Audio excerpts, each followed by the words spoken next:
The following program is made possible by Wells Fargo. Wells Fargo, the next stage. We keep warning him this could be bad for his career, but Assemblyman Kevin Mullin keeps coming back to this show, and now he's coming back not as a guest, but returning as my partner and co-host. The game is the game. I've wanted to say that for all these years, and the game is on.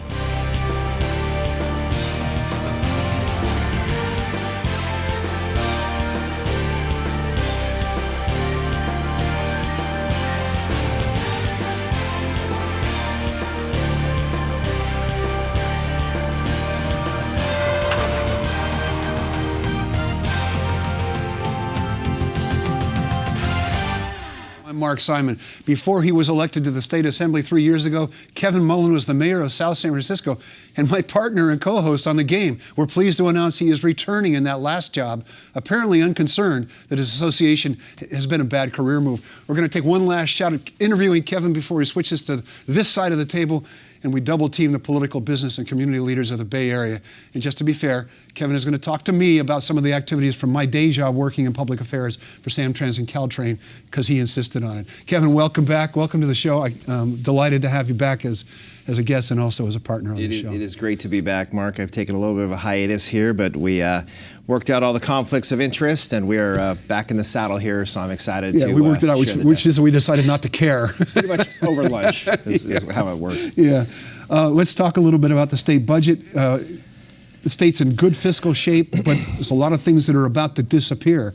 The tax, is Prop 30, I think. Prop 30. Is about to expire. The excise tax is due to be decreased, which a lot of people think is perhaps even more disastrous. So good news, but some tough things on the horizon in a pretty close horizon. Yeah, it's a very mixed picture.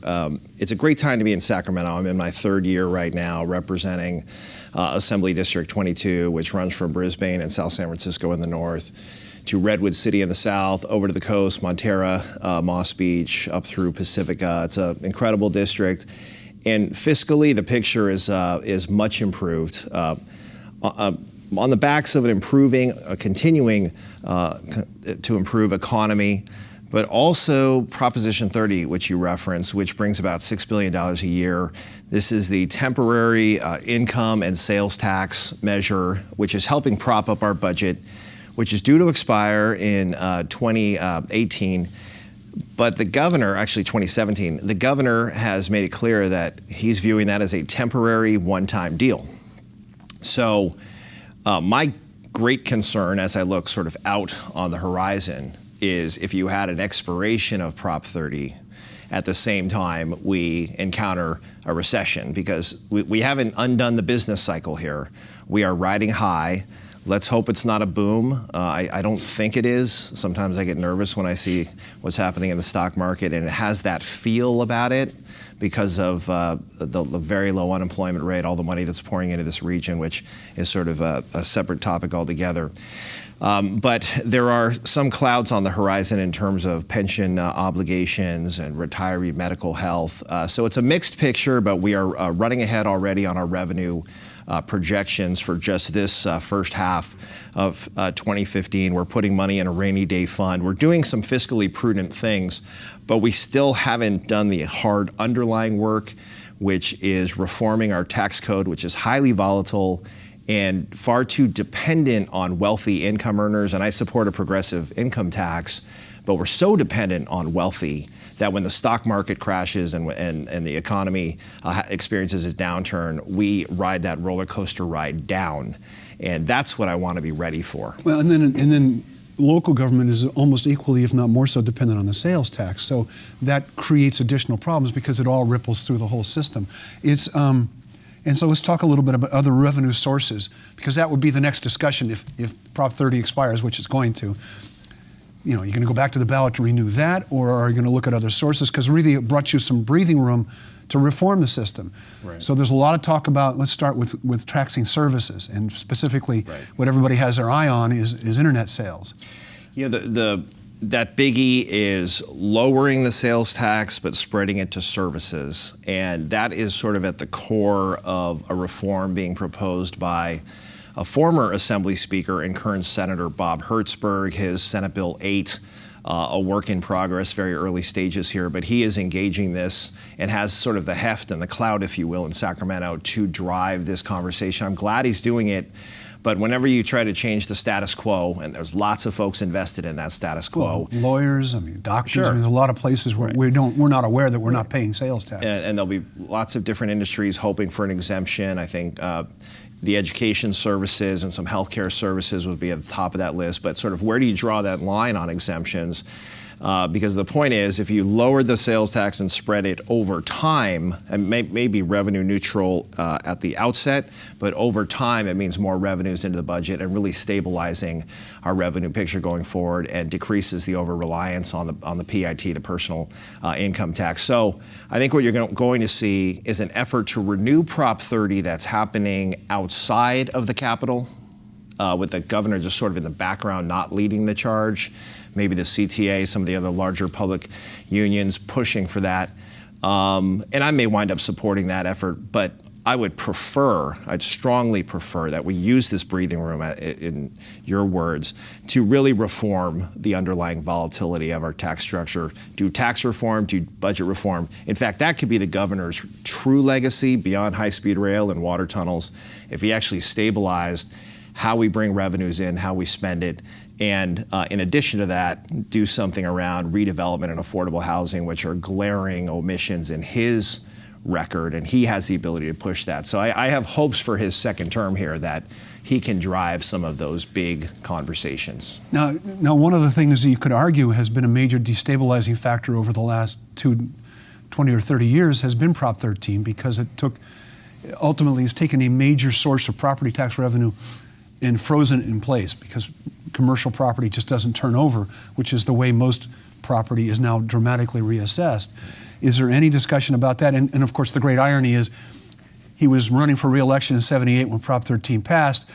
It's sort of an interesting bookend to his career if this was something he worked on at the end of his career. Right. Prop 13 is famously referred to as the third rail of California politics. More and more folks are grabbing that third rail, well, at least maybe pinching that third rail. And the focus is on the commercial side. Nobody's going to touch the residential side. You do have great inequities on the residential side. Folks who've been in their homes prior to '78 versus newer, younger families, homeowners. So there's clearly inequities and disparities there, but you're really not going to see any kind of political push on the residential front. On the commercial front, split roll continues to get attention. The polling on split roll, the latest polling I saw was 60+% people willing to support treating commercial properties differently, closing loopholes. What form that takes exactly is up for discussion. We had a bill that passed the Assembly which would have defined property turning over when 90% of the ownership turns over. It looked like that actually had some movement and some momentum. It died in the Senate.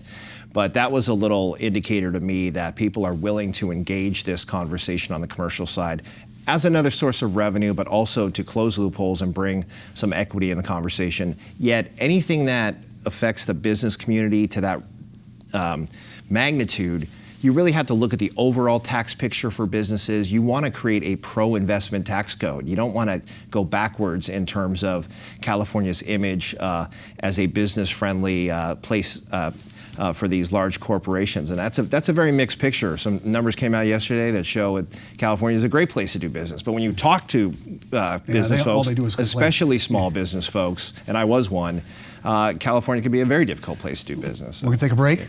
Don't go away, and don't you go away either. We'll be right back.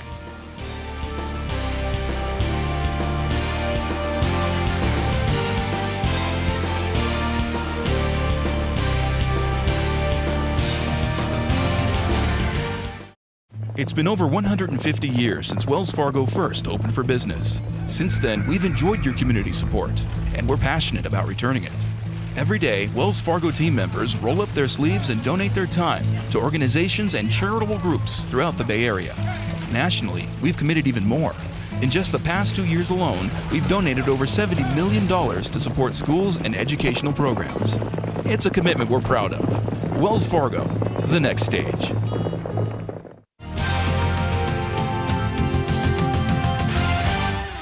Welcome back to The Game. I'm Mark Simon, and over here we have Kevin Mullin, erstwhile member of the State Assembly, but also once and future co-host of The Game.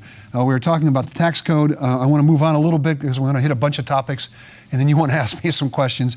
And I hope you accept I don't know as an answer. But in any event, gun violence, is there anything that can be done, or is that just one of those issues? You know, we keep reading about these shootings, and now there seems to be a rash of police shootings, right, which I'm not sure gun violence has anything to do with, except to the extent that they may feel threatened.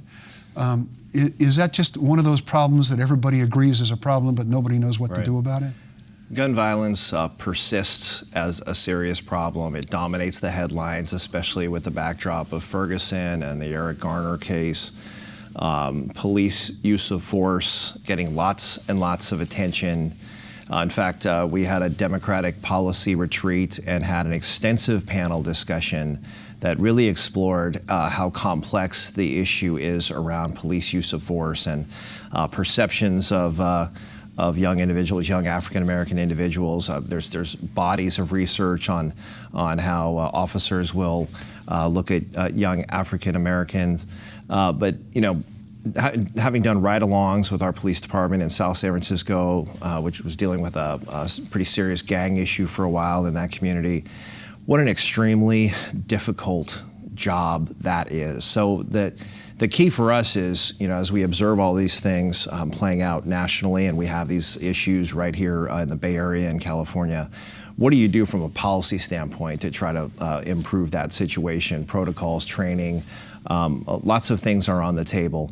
But specific to guns, just looking at that piece of it for a second, we passed a raft of bills actually in the wake of the Newtown shootings. There were, I believe, 7 really pretty heavy-duty bills that were a response, you know, limits on ammunition and so forth. There was one bill, one of the 7, that I did not support because my concern was mental health stigmatization. That's sort of its own issue, and we are addressing that legislatively. But we have the toughest gun laws in America, in California. But it's one of those issues where you have to get the balance right. The governor didn't sign all of the bills. He vetoed some. You need to apply thought while protecting private property rights. But there, you know, it's one of these issues where there's no easy answer, but getting lots of attention, and emotionally very heated right now with what's happening in terms of law enforcement, public interaction. My hope is that through this conversation, we come to greater understanding. And if policy needs to move, we can move policy. But it's simpler than passing a law out of it's more complicated than passing a law out of Sacramento. This gets down to community engagement, community policing, building trust within a community as you build your police force, so it's reflective of the community as a whole. So lots of different elements here, but it will get lots of attention. The police use of force issue is going to get quite a bit of attention as we move forward in this legislative session. Okay. California's largest cash crop is probably marijuana. Mm-hmm. Are we on the verge of legalizing marijuana in California? Well, if we do, it'll be through the ballot. If you believe public opinion polls, there is majority support. Much of that, though, has to do with the universe of the electorate. If you add a 2016 measure, it could very well pass. You know, this is one of those difficult issues. I support medical marijuana. We had some issues in South San Francisco in this regard. I believe medicinal use is there. I'm not there yet on the recreational use. I'm trying to figure out how, you know, more users of marijuana means a better state of California. Yeah. I mean, there'll be some revenue, but even the revenue projections, people are sort of suggesting this is going to be a cash cow for the state of California. It'll bring some revenue in, but we've got a $113 billion budget. Okay, a couple $100 million here and there, that helps, but it's not a game changer in terms of, the game changer is what we were talking about earlier, which is how our tax code works. Yeah. I have thought, you know, since I work for Caltrain, that if that ever happens, we should put on a special cart just full of snacks. We'll probably generate a lot of revenue that way. 2016 and beyond, I can't, you've been a follower of politics since you were knee-high to your father. I've followed it just as long. I don't recall anybody declaring for 2016 for an office that's 2 years away this early, or even better, for an office that's 4 years away. It's amazing to me how much earlier everybody gets started. Sure. Does it change the dynamic in the Capitol at all? Because now, there's always been this sort of constant campaign, but now it's a constant campaign at a high stakes level. Well, I think it's indicative of what you're seeing with Kamala Harris getting out early for Barbara Boxer's soon to be vacated Senate seat, and Gavin Newsom announcing this early for a gubernatorial race 2018. It's indicative of the pent-up energy when you have some of our senior office holders. Boxer and Feinstein came in the year of the woman, 92. I remember that very well when Bill Clinton was elected. They've been our senators since. I think generations have kind of come and gone of folks sitting on the bench. Inquiring about their health every day, yeah. That's right, waiting to get in there. Now it looks like the watershed is happening. Although Dianne Feinstein, honestly, she looked great on TV over the weekend. She's got a big-time role in the Intelligence Committee. I don't know that she retires. Yeah. The key is you look at their fundraising reports. I could tell Barbara Boxer was going to retire 2 years ago when she wasn't raising any money. Yeah. So those are those indicators you look for. So that would be another watershed kind of an election. And then you're going to see a hotly contested gubernatorial race, because the last one really wasn't a race. Gavin dropped out pretty early. Jerry Brown consolidated. I think the political class, if you will, driven mostly by Democrats as the majority party, people have been chomping at the bit for opportunities. And then it's not just what happens at the top level, it's the shakeout that happens at the secondary and third tier levels. We're going to take another break. Stay with us. We'll be right back.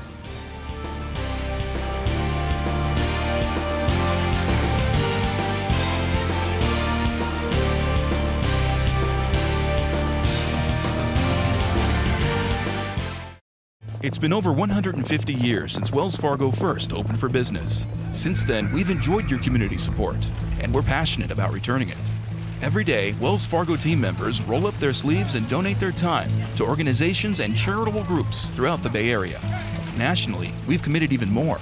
In just the past 2 years alone, we've donated over $70 million to support schools and educational programs. It's a commitment we're proud of. Wells Fargo, the next stage.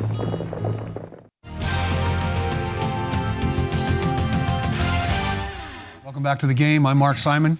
Kevin Mullin over here, Assemblyman, soon to be co-host of The Game, back in the saddle again. Good to be back, man. Congestion on 101. You actually are carrying a bill that's really not quite a bill yet. It's more a vehicle for, no pun intended, for discussion about all the congestion on 101. I know at the agency I work for, Caltrain, the companies that are along the 101 corridor are very alarmed at congestion and how it's impacting their ability to compete for employees. Right. And they're coming to us seeking whatever they can do to help Caltrain expand and grow as rapidly as possible, to get as many people out of the cars, and to put Wi-Fi on so that people can start working when they get on the train. I imagine these are the kinds of things you envisioned having a discussion about rather than automatically having solutions for it. That's right. We're at the beginning point here in a conversation it'll probably be a couple of years here before we really get our hands around some kind of a legislative fix. That fix will probably have to do with crunching down and expediting some timelines on environmental review for improvements, not just on Highway 101, but the 101 corridor. Right. We're looking at it in its entirety from the Caltrain side on the east of 101 area, and what happens on El Camino Real from San Francisco to Silicon Valley, right through the heart of my district. This bill, this effort was born of just frustration, some of it personal, but from what we're hearing from businesses, residents, commuters, just about how difficult making your way down or up 101 is. But there's some real constraints here, design challenges within the 101 corridor. You can't just add another lane, and it's just not that simple. It's a complicated set. There's a lot of stuff in the way. A lot of stuff in the way. Yeah. I mean, we're going to look at things like doing some smart ramp metering. We may look at an HOV lane, an eventual conversion to an express lane, but that in and of itself is controversial because when you put in an HOV lane, it shifts traffic to the other lanes. It's just not a simple equation. multiple reviews, governmental reviews, and long timelines. And to keep this economy humming, we're under 4% unemployment. We really need to put the pedal to the metal on some of these improvements in that corridor to keep the economic prosperity going, get people where they need to be, and improve quality of life. But I'm not coming out of the gate saying, hey, these are the solutions. Right. We're going to have a broad-based effort, a convening of a select committee chaired by Jim Frazier on specific to Bay Area transportation. We're going to have a local hearing in San Mateo County. We're going to put all of these ideas on the table and come up with an approach that expedites these improvements to get people to improve the mobility in the entire corridor. In transit and transportation, transit clearly has to be part of that solution. No question about it. The Caltrain, electrification, all those things, and that's your bailiwick. So, so if you'll allow me, I actually would like to turn the table just a Sure. bit and ask you. We are in a transition point with transit in San Mateo County with the retirement of Mike Scanlon. Mm-hmm. And just this week, as of the taping of this program, this information is brand new. So tell us about our new director who will be working in this very building, leading our transit efforts. Yeah, we just announced we've hired Jim, the board of directors has hired Jim Hartnett to be the new general manager, CEO of the San Mateo County Transit District, which includes being general manager of Samtrans, the bus and paratransit company, executive director of Caltrain, and executive director of the Transportation Authority, which is San Mateo County is a major funding source for all kinds of transit and transportation programs, including any sort of innovative mobility ideas. Really, the TA is a place where a lot of that can get funded, or at least get launched. Yeah. And so it's very exciting. He has been on the Samtrans and the Caltrain board for more than a decade. He's been chair of both of those boards, and everybody who saw him on those boards knew he was thoughtful, he's smart, he's a really good policy thinker, and he's a real good consensus builder, and somebody who's really in tune with the agency. As he liked to say, he was riding the bus before there was a Samtrans and riding the train before there was a Caltrain. Right. So it's a big deal. He starts March 30th, and it's a complex and complicated job, and a huge part of the job is really the political and interpersonal relationships. Caltrain is a partnership of 3 agencies, and it's not always easy to hold it together and keep everybody rowing in the same direction. And then there's the regional and state and national funding for the Caltrain electrification program. There's a complicated partnership with high-speed rail, so it's a very complex job. And we did a nationwide search to find this guy, and we were lucky to have found someone who's not only in our backyard, but who really understands this area. And I was going to ask that question. I love the fact that he's from San Mateo County, understands our politics, can be an advocate for San Mateo County with an appreciation. He's got 3 counties to work with on how all of these things integrate, has the experience with high-speed rail. But for somebody who doesn't know Jim, are they going to say, well, wait a minute, they just went and got a local guy without knowing all that he brings to the table? And this question about, well, did they really look nationally? But you're telling me that national search was done, and this guy is ideally suited for Well, in fact, of the 5 finalists, I believe 2 of them didn't live here. Rather than focus on how nationally what they looked for, it's more important to see what they looked for in the job description, which really doesn't focus much on transit experience. They weren't necessarily looking for someone who'd run a transit agency somewhere else. He certainly knows how to run a large organization. He knows a lot about this one. But what he does know is the politics and the interpersonal skills that are required. There are so many moving parts, everything from a city that wants quad gates at one grade crossing to a community that wants grade separations, but some of them don't want them elevated. And that runs across all county lines. We're talking about 37 cities, 3 counties. We're talking about 3 organizations that have separate boards and separate charters, combined budgets of $500 million and 1,500 employees. So this is a large organization.